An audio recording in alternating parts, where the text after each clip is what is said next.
दुकानदार है, उससे 150 लोग जुड़े होते हैं। सर, उनको बचाने के लिए कुछ किया जा रहा है? जैसा अभी आपने टीवी पे देखा, बीजेपी वाले कांग्रेस को जो है आरोप लगा रहे हैं और कांग्रेस वाले बीजेपी लगा रहे हैं। हम तो दोनों से ही परेशान हैं। हमारे को आज तक समझ में नहीं आया कि आज जब ये कोरोना संकट चल रहा है, इसमें राजनीति नहीं होनी चाहिए, व्यापार नीति होनी चाहिए। सारा देश इसमें परेशान हो रहा है और ये एक दूसरे के ऊपर आरोप लगा रहे हैं। असल में इन लोगों की जो नीयत है, चाहे वो केंद्र सरकार हो चाहे राज्य सरकार हो, हम लोग इनकी नीयत पे ही हमें शक होने लग गया। राजस्थान के मुख्यमंत्री सियासत कर रहे हैं। आज आप ये देखिए, आप या तो बोल लो या मैं बोल लूं। ठीक है सर, आपके टाइम तो मैं बोला नहीं था। ठीक है। ये दोनों जने ने इतना परेशान कर रखा है व्यापारियों को कि इसका हमें आज तक कोई तोड़ समझ में नहीं आया कि इन लोगों को कैसे। स्थिति में बताइए क्या हो सकता है। आप मेरी बात सुनिए, जब हम जीएसटी देते हैं तो इनका झगड़ा नहीं हो, इन दोनों को आधा आधा पैसा देते हैं। उस एक एक ग्राहक को जो बिल देते हैं, उस बिल के नीचे लिखा आता है कि 50% किनका मोदी सरकार का, 50% किनका अशोक गहलोत जी का, दोनों को बराबर का पैसा दे रहे हैं। उसके बाद में हमारी ये हालत है।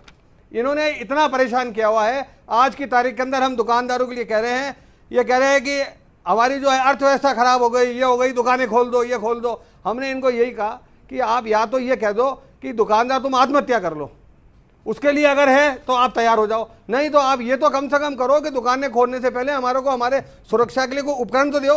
आप हमें समझाओ तो सही कि भाई आप दुकान के अंदर किसी कस्टमर को लोगे तो आपको जो है उसका टेम्परेचर के लिए हम आपको टेम्परेचर गन दे रहे हैं, हम आपको मास्क देंगे, आपको जो है ग्लव्स देंगे, पीपी किट होगी। आज के 10 दिन पहले जो हम कह रहे थे कि अगर आपने गैस सप्लायर वाले को पीपी किट नहीं दी तो वो संक्रमण फैलाएगा, 10 जगह जाके गैस लगाता है और उसकी मृत्यु निश्चित है।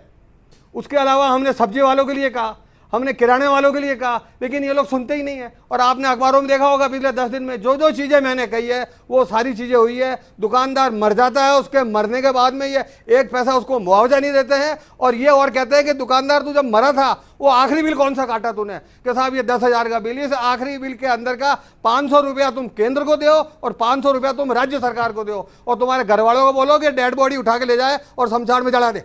ये इन्होंने इन दुकानदारों की और हम लोगों की हालत कर रखी है। जी सर, ये तो हालत हो गई, लेकिन आज प्रोग्राम इस बात को लेकर है कि सुधारा कैसे जाए, क्या कुछ सहूलियत चाहिए? अगर उद्योग धंधों को शुरू करना है, छोटी दुकानों को शुरू करना है तो चाहिए क्या?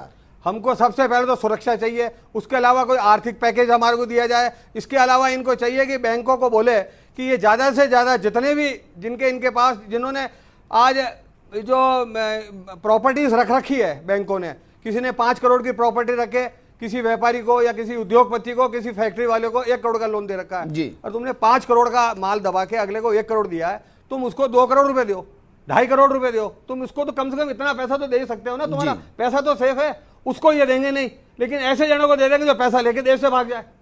आज की तारीख में अगर इस व्यापार जगत को बचाना है, आज ये कह रहे हैं हमारे पास में किराया देने की, तनख्वाह देने के लिए पैसे नहीं है। 40 दिन के अंदर ही आपकी जान निकल गई। आज पिछले 60 सालों से हम पैसा दे रहे हैं, आपकी तनख्वाहें बढ़ रही है, सरकार चल रही है, गाड़ियां दौड़ रही है, सब कुछ हो रहा है। 40 दिन से बाजार बंद है और आपको टैक्स नहीं आया तो आपकी सांस फूल गई और आपने कह दिया हमारे पास देने को है ही नहीं है। और आज जब हम मांग रहे हैं कि साहब आप हमारे को दो, तो 40 साल से जो हमने 60 साल से हमने जो लाखों करोड़ों खरबों रुपया कमा के दिया वो तो हो गया बेकार, वो तो हमारे पास है ही नहीं साहब। उसका तो आप हमें कुछ दोगे नहीं। किसी को गैस दे दिया, किसी को आपने चावल बांट दिए, किसी को गेहूं बांट दिया और कुछ नहीं तो ऊपर से दाल 2 किलो फ्री दे दी। व्यापारियों को आपने आधा किलो दाल भी नहीं दी। तो आप कम से कम व्यापारियों की सोचो, ताकत दिखानी होगी आप लोगों को, तो आप हमारी दुकानें बंद करवाओगे और देश में कहोगे देखो साहब सारा बाजार बंद हो गया, दुकानदारों दुकानें सारी बंद कर दो। और जो दुकानें बंद होगी उनके जो कर्मचारियों का जो तनख्वाह होगी वो हम देंगे और बंद दुकानों की फोटो छपा के ये ताकत दिखा देंगे अपनी। ये दुकानदारों को इन्होंने पता नहीं क्या। रामनारायण मीणा जी सर बखूबी समझ चुके होंगे कि क्या कुछ करना है क्या नहीं करना और दर्द क्या